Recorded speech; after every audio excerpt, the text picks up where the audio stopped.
Oke guys, akhirnya aku sampai nih di Bandara Internasional Minangkabau, tepatnya di Padang, Sumatera Barat. Nah, sekarang kayaknya aku mau langsung aja keliling kota Padang. Coba sebelum itu, aku bakal cari makanan dulu. Aku bingung nih, gimana ya cara naik ojek di sini ya? Nah, coba kita tanya ke abang situ dulu. Dah, permisi dah, mau tanya dah. Iya bang, apa? Kalau mau pesan ojek di sini di mana ya dah? Oh abang mau pesan ojek, tinggal ke parkir motor di sini bang, soalnya motor nggak bisa masuk sini. Oh gitu, jauh nggak ada jalannya dah? Oh nggak jauh kali bang, tinggal lurus aja bang, nanti ketemu tuh. Oh yaudah, makasih banyak ya dah. Ya, bang. Ya. Oke guys, jadi kali ini, jadi sekarang kita mau jalan dulu ke sana. Oke.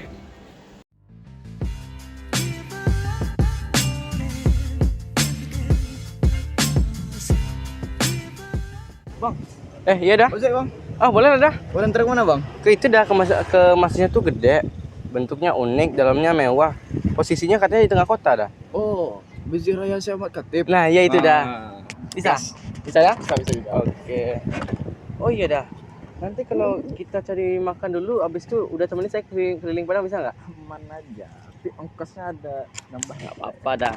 Uang makan sama bensin biar saya tanggung. Oke.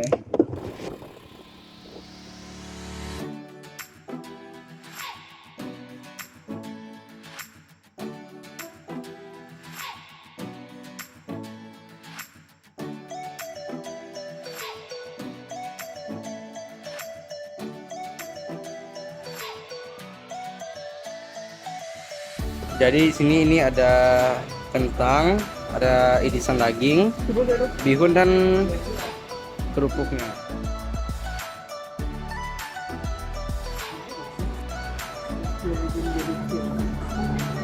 Dari segi rasanya dia lebih cenderung gurih ya, juga nggak terlalu asin, nggak terlalu berbumbu.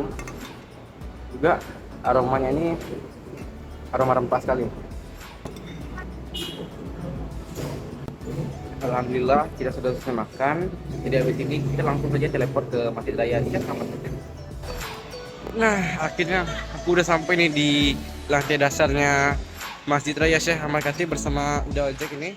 Ternyata fasilitas di sini sangat lengkap dan modern teman-teman. Terdapat minimarket, area wudhu yang luas, serta toilet yang rapi dan bersih.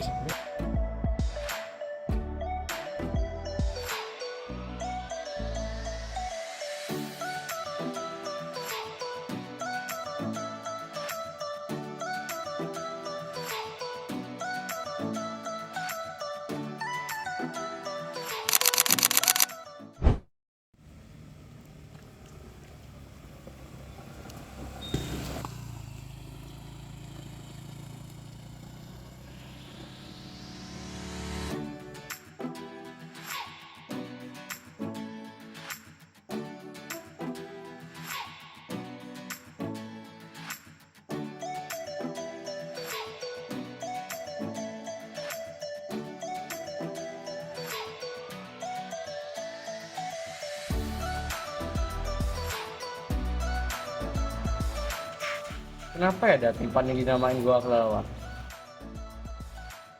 Jadi, mengapa goa ini disebut sebagai Goa Kelelawar? Karena sebelum dijamah oleh para wisatawan, dulunya goa ini sebagai sarangnya kelelawar. Oleh karena itu disebut sebagai Goa Kelelawar. Oh gitu.